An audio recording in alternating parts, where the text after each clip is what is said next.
All right, so now I'm going to take you into a deeper look at my time blocking on a daily basis. Now, this is admittedly a little bit of an extreme example. I don't always go into this level of detail when I'm doing my time blocking, but I think it is something that is good for me to kind of work towards because it does allow me to be more efficient.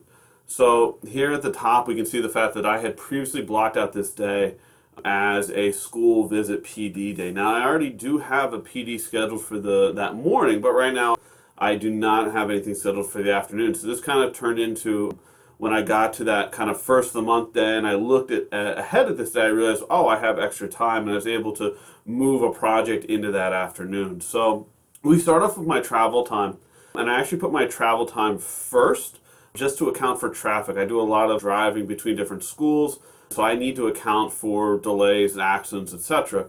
So I usually put my travel first, and then I have time here, and this is admittedly generally when I'm either sitting in the parking lot or waiting to go into the school, and that's where I'm going to take care of kind of my morning routine. So I'm going to do, for me, I'll do my devotional, I'll look at my calendar first to see, okay, what's going on for today, this week, and then I get to my email.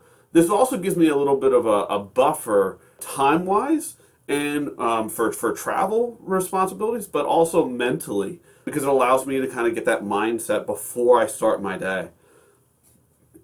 Now, again, for this particular instance, I have a 9 a.m. professional development, so I need to provide myself, and I usually schedule 15 minutes, 20 minutes to make sure I can get there. And, if I need to use the restroom or set up, turn on the projectors to get the chairs situated, stuff like that. So that way, when 9 o'clock comes, I'm ready to begin my presentation. Now, after my presentation, I have a good amount of time here for travel, either to my next school or to my office, and of course for lunch. Now, with this, and what I've learned is, even though my PD ends at 11, that doesn't mean that I'm walking out the building at 11.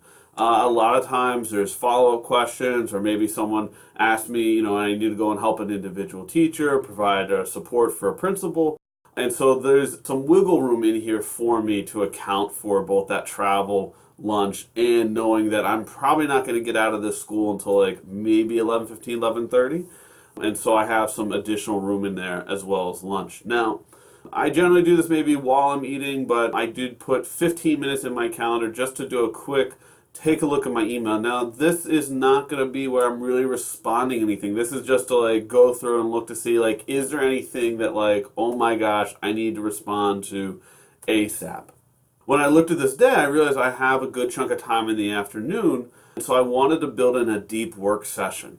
And this is one that, so I need to build a new web page. And so I've provided myself a couple hours to do that. Because I've kind of started that work time by taking a quick look at my email, and I know that I have another bigger chunk of kind of email, phone call time at the end of my day. This is where, I'm going to, because this is kind of like a deep working environment for me right here, I'm going to make sure I hit that pause inbox button using Boomerang to allow me the time to focus, because I realize that with those emails coming in, it can be really easy to get distracted and get off task.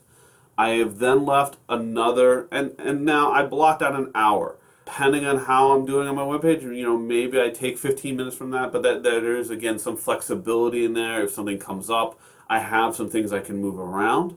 And really in this PM time, this is going to be looking at, okay, what emails do I need to respond to? And we all get those emails where like, okay, this is going to be a project. It's going to take me, 45 minutes, an hour to research and provide a response. And so maybe that's something that I need to actually schedule in upcoming day where I'm going to block out time to respond to a specific email. I do also have a next day review, and this is part of it. Okay, what am I doing tomorrow? What am I doing the next day? Making sure that I'm prepared and set for that.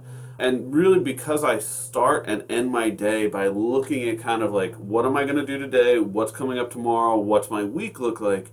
It allows me to be much better prepared and a little more relaxed, because I know there's time set aside for activities and things. Now, like I said, I don't go to this level of detail every day, but I think it is a really good habit to get into, because the time that I've spent deciding, okay, what I'm going to do today allows me to be more productive in that time. And instead of email taking up 4 hours, I've really limited to specific times during the day. I have times out in the field, I have time for some long-term projects, and I also make sure that I take care of my own personal needs, because for me, that work-life balance, the having mental breaks a little bit in between the day, having lunch, those are really important things, and I realize that if I don't put them on my calendar, they don't get done.